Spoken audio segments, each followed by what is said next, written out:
जी की कथा सुनने से मनुष्य के मन में उनके प्रति जो है भक्ति के भाव जाग जाते हैं। इसलिए श्री शिव जी की कथा को बहुत ध्यान से सुनना चाहिए। स्त्री पुरुष से कब तक प्यार करती है? कौन सी स्त्री घर का सत्यानाश कर देती है? स्त्री के लिए सबसे महत्वपूर्ण चीज़ क्या है? और कौन से लोग होते हैं कभी भी धनवान नहीं होते हैं? कुछ ऐसे ही प्रश्नों पर आधारित आज की वीडियो है दोस्तों। एक बार श्री शंकर जी श्री पार्वती जी कैलाश पर्वत पर बैठे हुए थे। इतने में श्री पार्वती जी को ख्याल आया। उन्होंने कहा, हे प्राणनाथ, मैंने कल मृत्यु लोक की तरफ देखा था। मुझे बहुत कष्ट हुआ क्योंकि मैंने वहाँ पे लोगों को लड़ते झगड़ते देखा।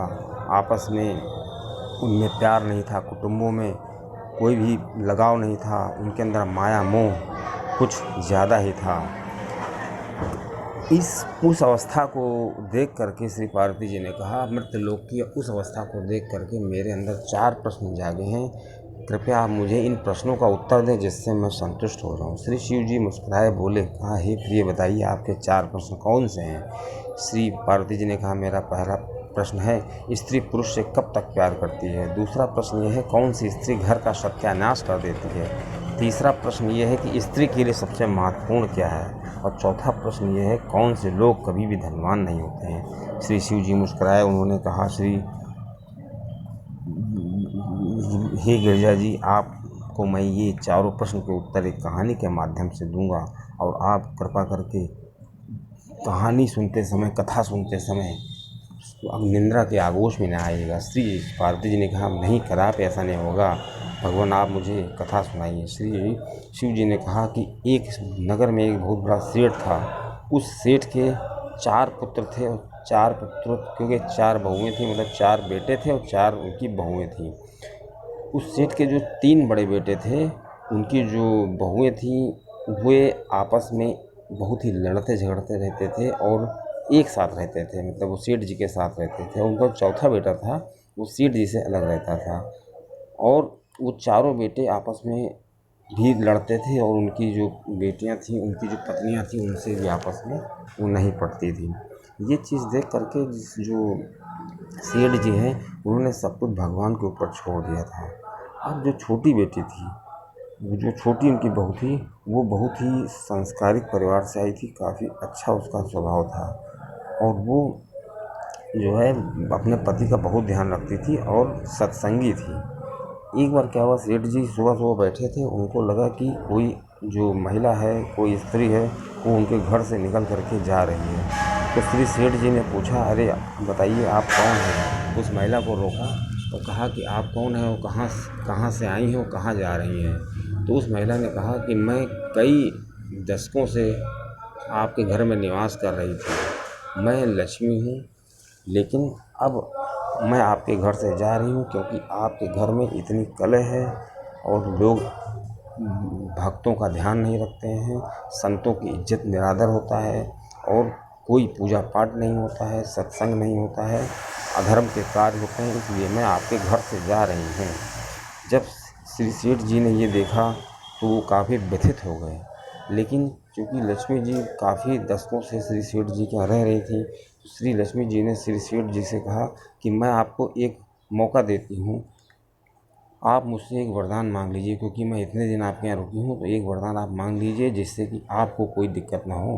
तो श्री सेठ जी ने कहा, मैं अपनी बहुओं से पूछ करके बताऊँगा, क्योंकि बिना बहुओं से पूछ के मैं कोई निर्णय नहीं लेता। सेठ जी से श्री लक्ष्मी जी ने कहा, ठीक है, मैं आपको एक दिन का मौका देती हूँ, आप कल तक पूछ के बता दीजिएगा और कल तक मैं आपके यहाँ रुकी हूँ। तो सेठ जी अपने घर गया और अपनी बहुओं से पूछा कि ऐसी ऐसी बात है, लक्ष्मी जी मेरे घर से जा रही हैं, तो बड़ी तुम्हारी क्या राय है? तो बड़ी बहू ने कहा, अगर लक्ष्मी जा रही हैं तो कोई बात नहीं, उनको जाने दीजिए, बस उनसे कह दीजिए वरदान के रूप में हमें सोने चांदी से भरा हुआ एक बक्सा दे दें। ठीक है। तो सेठ जी ने कहा, ठीक है। उसने अपनी दूसरी बहू से पूछा, दूसरी बहू ने पूछा, ये कहा कि ठीक है, अगर लक्ष्मी जी जा रही हैं तो उनको जाने दीजिए, बस उनसे कह दीजिए कि मेरी जितनी खाली जगह है घर में, उसमें सब कहीं सोने की चीज़ें भर दें और सोना भर दें। जब सेठ जी ने तीसरी बहू से पूछा तो उस तीसरी बहू ने कहा अगर लक्ष्मी जी जा रही है तो कोई बात नहीं, बस लक्ष्मी जी से ये कह दीजिए कि हमें इतना ज़्यादा अनाज दे दें कि कभी अनाज कम न पड़े। मान लो कभी कोई अकाल भी पड़े तो हम सोना से क्या खाएं, खा भी नहीं सकते हैं, लेकिन अनाज को खा के जिंदा तो रह सकते हैं। इस प्रकार सेठ जी ने इसी क्रम में जब चौथी बहू से पूछा, चौथी बहू से कहा कि बहू ये बताइए कि हमारे घर में ऐसी ऐसी बात हुई है, हमारे घर से लक्ष्मी जी जा रही हैं, उन्होंने एक वरदान मांगने को कहा है, तो आप मुझसे ये बताइए कि हम उनसे क्या वरदान मांग लें। तो उस छोटी बहू चूँकि संस्कारी थी, उसने कहा कि आप उनसे ये मांगिए कि सज्जनों की सेवा हम करते रहें और हमारे परिवार में प्रेम रहे। और जब परिवार में प्रेम होगा और कुटुंब में प्रेम होगा, सज्जनों की हम सेवा करते रहेंगे, तो लक्ष्मी तो अपने आप मेरे घर में रहेंगी। दूसरे दिन सेठ गया श्री लक्ष्मी जी के पास, उसने बताया कि मेरे बहू ने ऐसा ऐसा मांगा है।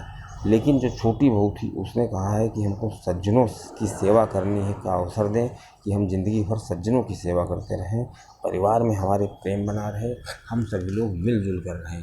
अब सेठ जी ने कहा कि ऐसा ऐसा हुआ है। तब लक्ष्मी जी ने कहा मैं तो फंस गई, अगर तुम्हारी छोटी बहू ने ऐसा मांगा है तब तो मैं तुम्हारे घर से कभी जा ही नहीं सकती, क्योंकि जिसके जिसके घर में कुटुंब में प्यार होता है, लोगों में आपस में बैर नहीं होता है, लोग एक दूसरे से प्यार करते हैं, सज्जनों की सेवा होती है, वहाँ पर हमें तो रुकना ही पड़ेगा।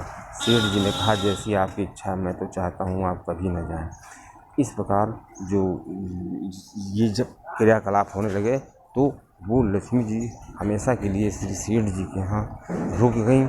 अब श्री शिव जी ने श्री पार्वती जी से कहा कि आपके प्रश्न के चारों प्रश्न के उत्तर मिल गए होंगे। पहला प्रश्न जो आपने किया था उसका भी उत्तर इसी में है, दूसरे प्रश्न का भी उत्तर इसी में है, तीसरे का भी इसी में है और चौथे प्रश्न का उत्तर भी ये है। पहले प्रश्न का उत्तर श्री पार्वती जी ने कहा मैं समझी नहीं, आपने पहले प्रश्न का उत्तर कहाँ पे है और उसका स्पष्ट उत्तर क्या है।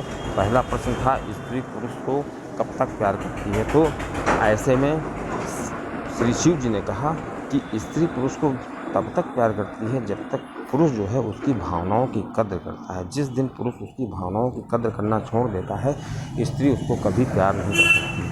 अब श्री पार्वती जी ने कहा कि ये बताइए कि स्त्री जो है पुरुष को, दूसरे प्रश्न का उत्तर उसमें कैसे है कि कौन सी स्त्री घर का सत्यानाश करती है। ऐसे में श्री शिव जी ने कहा कि इस प्रश्न में आपने देखा कि लालची और लोभी जो पहली बहुएं थीं, वो जो हैं ऐसी बहुएं अगर किसी घर में आ जाती हैं या ऐसी कोई स्त्रियां होती हैं तो वो घर का सत्यानाश कर देती हैं। और इसी प्रकार पुरुष को कब तक प्यार करते, जब तक आपने देखा कि उस परिवार में जब तक भावनाओं की कद्र होती रहती थी तब तक स्त्री जो है पुरुष से प्यार करती थी। अब तीसरा प्रश्न जो था श्री शिव जी ने कहा, तीसरे प्रश्न जो आपका स्त्री के लिए सबसे महत्वपूर्ण क्या है। आपने देखा कि जो इसकी छोटी बहू थी वो बहुत ही सहनशील थी, उसके अंदर काफ़ी सहनशीलता था। जब सहनशीलता होती है तो मनुष्य के अंदर जो है लोभ नहीं होता, जब मनुष्य के अंदर लोभ नहीं होता है तो सहनशीलता अपने आप से आ जाती है। और सहनशीलता आने की वजह से उसके अंदर काफ़ी ज़्यादा लचीलापन होता है जो ईश्वर के प्रति उसका लगाव को दिखाता है। इस प्रकार श्री शिव जी ने श्री पार्वती जी से कहा कि ऐसी स्त्रियाँ जिनके अंदर सहनशीलता होती है वो स्त्री जो होती है वो स्त्रियों के लिए बहुत महत्वपूर्ण होता है, क्योंकि यही एक ऐसा बाण होता है सहनशीलता का जिससे स्त्री अपने घर को स्वर्ग बना सकती है और सभी को खुश कर सकती है और उसके अंदर कभी भी घमंड नहीं आएगा।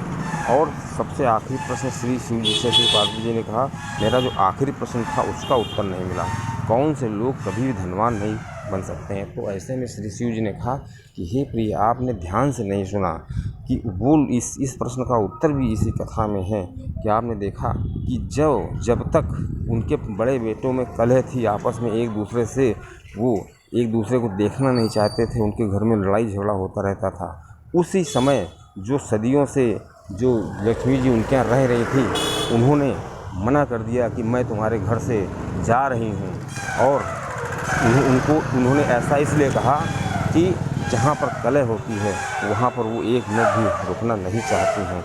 इस प्रकार जो लक्ष्मी जी थीं वो वहाँ से चली गईं और उनका ये कहना था कि जहाँ पर कलह होती है वहाँ पर वो रुक नहीं सकती हैं। मतलब उनका जो चौथा प्रश्न था, कौन से लोग कभी धनवान नहीं होते हैं, श्री शिव जी का कहना था ऐसे लोग कभी धनवान नहीं होते हैं जिनके यहाँ कलह होती है, और कलह जहाँ पे होगी वहाँ पर लक्ष्मी रुक नहीं सकती हैं, क्योंकि जो प्रेम होता है वो दिल से निकलता है और दिल में ईश्वर का वास होता है। इस प्रकार जो ये कथा है, इस चारों प्रश्नों का उत्तर हमको मिल गया कि स्त्री पुरुष को कब तक प्यार करती है, कौन सी स्त्री घर का सत्यानाश करती है, और तीसरा जो प्रश्न था स्त्री के लिए सबसे महत्वपूर्ण क्या है, और चौथा प्रश्न था कौन से लोग कभी धनवान नहीं होते हैं।